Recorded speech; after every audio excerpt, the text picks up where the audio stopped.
Got you Venu గారు, so coming to you.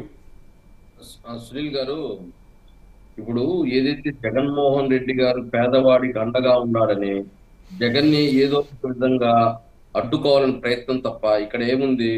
ఈరోజు చంద్రబాబు నాయుడు ఏపించాడో లేకపోతే ఏపించలేదో లేదా ఆకతాయిలు వేశారో ఏదో ఒకటి, కానీ ఖండించేటప్పుడు దీన్ని అందరూ ఏకముఖంగా ఖండించాలా లేదా? అందరూ ఖండించారు కదా సార్, ట్విట్టర్ వేదికగా మోదీ గారు కూడా ఖండించారు కదా.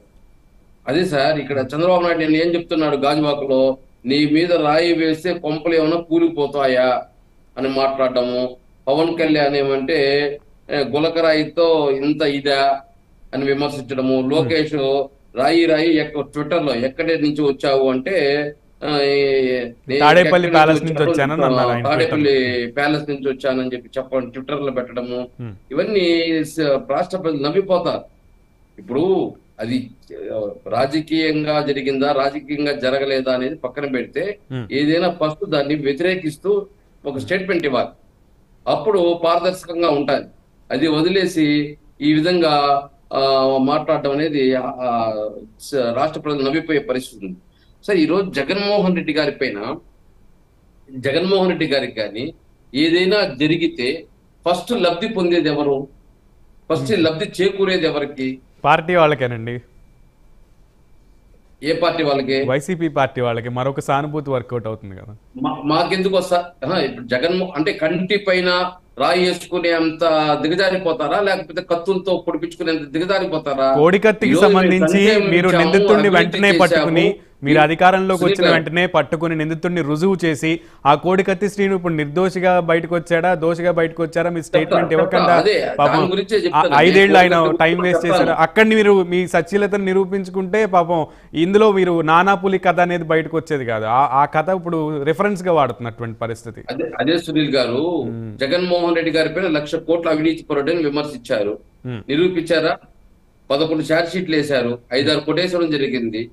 1,100 కోట్లు 200 కోట్లు ఉంటే దాన్ని 1,00,000 కోట్లు అన్నారు, నిరూపించారా?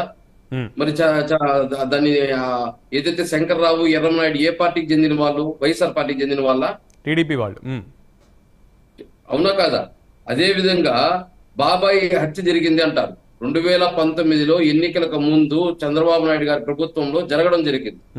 కానీ ఆ రోజు ఏదైతే ఆయుధాలు వాడారో ఆ ఆయుధాలు ఇప్పటి వరకు ఆచూకీ లేదు. కానీ ఒక వర్గం ఏం చేస్తుంది, అప్పుడు చెప్పిన ఆ కుటుంబ సభ్యులు చంద్రబాబు నాయుడు పైన చెప్పారు, ఇప్పుడు ఏం చెప్తున్నారు? జగన్మోహన్ రెడ్డి గారి పైన చెప్తున్నారు. అంటే వాళ్ళ మాట ఏ విధంగా నమ్మాలి? ఆ ఆయుధాలు ఎక్కడున్నాయో దొరికితే అవి బయట వస్తాయి. ఈ అవినాష్ రెడ్డి ఏం చెప్తున్నాడు సిబిఐకి, నా పైన మీరు ఆరోపిస్తారు, ఓకే, వాళ్ళు భర్త ఏదైతే రాజశేఖర రెడ్డి కానీ వాళ్ళ మేనమామ పైన కానీ ఆదినారాయణ పేట గారు కూడా విచారించండి, ఆ తర్వాత నా పైన నాకు పనిష్మెంట్ చేయండి అంటారు. కానీ దాన్ని చేయరు. సిబిఐ వాళ్ళని ఎంక్వైరీ చేయకూడదు. ఎవడైతే హత్య చేశాడో వాడు ఏదైతే చెప్తే దాన్ని పరిగణలో చూసుకొని అవినాష్ రెడ్డిని దోషిగా చూపిస్తారు. దానికి జగన్మోహన్ రెడ్డి గారు సపోర్ట్ చేశారంటారు. సరే, ప్రజాక్షేత్రంలో ఈ రోజు షర్మిలా గారు నిలబడుతున్నారు ఎన్నికల్లో, చంద్రబాబు నాయుడు గారు నిలబడుతున్నారు, అవినాష్ గారు నిలబడుతున్నారు. కోర్టులో అన్నా ఎవరనేది నిర్దోషి తెలుస్తుంది, లేదా ప్రజాక్షేత్రంలో అది ఆలస్యం అవుతుందనే వాళ్ళు ప్రజా కోర్టుకు వచ్చారంటారు. ప్రజలు నిరూపిస్తారులేండి. జగన్మోహన్ సపోర్ట్ చేస్తున్నారు అంటున్నారు కదా అవినాష్ రెడ్డికి. ఒకవేళ ఆయన గెలిచాడంటే వీళ్ళ పరిస్థితి ఏమి? వీళ్ళు చెప్పింది అవాస్తవనే కదా, వీళ్ళ మాటలు రాష్ట్ర ప్రజలు నమ్మలేదని కదా గతంలో నుంచి చూస్తున్నాం. సరే, అవినాష్ రెడ్డిని ఒక చిన్న ప్రశ్నకు సమాధానం. అవినాష్ రెడ్డి అభ్యర్థిత్వాన్ని మార్చేటువంటి పరిస్థితి ఉందా? షర్మిల గారు డైరెక్ట్ గా మాట్లాడుతున్నారు. గతంలో చూస్తున్నాం, జగన్మోహన్ రెడ్డి గారు పార్టీ పెట్టినప్పటి నుంచి ఆయన పైన అనేక ఆరోపణలు చేస్తున్నారు.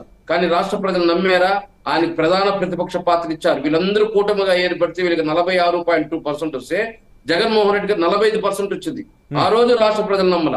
మళ్ళీ వీళ్ళందరూ ఏకదాడిగా జగన్మోహన్ రెడ్డి పై దాడి చేసి కూడా 151 సీట్లు 51% ఓటుతో జగన్మోహన్ రెడ్డి గారు. వీళ్ళ ఆరోపణలు ఎక్కడా కానీ రాష్ట్ర ప్రజలు నమ్మడం లేదు. ఈరోజు జగన్మోహన్ రెడ్డి గారు అంత దిగజాల్సిన అవసరం లేదు. రాళ్లతో వేయించుకోవడమో కత్తులతో వేయించుకోవడమో, దీనికి ఖచ్చితంగా విచారణ అనేది జరుగుతుంది. ఎవరు దోషులు అనేది ఖచ్చితంగా బయటకు తీస్తారు. 2028 దాకా తేలకుండా ఉంటే చాలు, 2029 దాకా దీన్ని లాక్కుండా ఉంటే చాలు, తొందరగా తేల్చేస్తారనే అనుకుంటున్నాను. మీకు ఇంకో విషయం, షర్మిల గారు వేణు గారు ప్లీజ్. షర్మిల గారు అభ్యర్థిత్వ అవినాష్ రెడ్డి నేను రంగంలోకి దిగిన తర్వాత అధికార పార్టీ వెన్నెలో వణుకు పుడుతోంది, అందుకే ఆ వెన్నెలో వణుకు పుడుతుంది కాబట్టి అభ్యర్థిత్వాన్ని, అవినాష్ రెడ్డి అభ్యర్థిత్వాన్ని మార్చేటువంటి ప్రచారం జరుగుతోంది అంటున్నారు. నిజంగా అవినాష్ రెడ్డిని మారుస్తున్నారా? తెలంగాణలో కూడా కేసీఆర్ వణుకు పుట్టించింది. అదే రైట్. అవినాష్ రెడ్డి గారి అభ్యర్థిత్వం ఏదైనా మారుతుందా కడప ఎంపీ నుంచి? దానికి సమాధానం చెప్పండి. వచ్చేసింది ఆ ఊరుకుతో. రైట్. ఇలాంటి మాటలు మాట్లాడాలంటే ఏమైనా మాట్లాడి సార్ నేను అడిగిన ప్రశ్నకు సమాధానం వేణు గారు. అవినాష్ రెడ్డి గారి అభ్యర్థిత్వం మార్చేటువంటి ఆలోచనలో అధిష్టానం ఉందా? అది ప్రచారమా వాస్తవమా? 100% మార్చదు సార్. 100% మార్చదు. జనాలు కానీ నమ్ముంటే ఓట్లేసి ఓడించమని చెప్తున్నాం మేము. రైట్. శివపార్వతి గారు అవినాష్ రెడ్డి గారి హత్య చేశాడని కానీ, అవినాష్ రెడ్డిలో దీంట్లో పాత్ర ఉందని కానీ ఏమని అనుకుంటే ఖచ్చితంగా ఓడించండి. ఓకే లేదంటే గెలిపించి ప్రజాక్షేత్రంలోనే ఈ రోజు తెలుగుదేశం పార్టీకి బుద్ధి చెప్పాలి మేము. రైట్. ఏమంటే వీళ్ళు జగన్మోహన్ రెడ్డి గారు పార్టీ పెట్టినప్పటి నుంచి అనేక రకాలుగా మానసిక క్షోభ చేస్తూ అనేక విధాలుగా అడ్డుకోవడం జరుగుతుంది. Okay sir.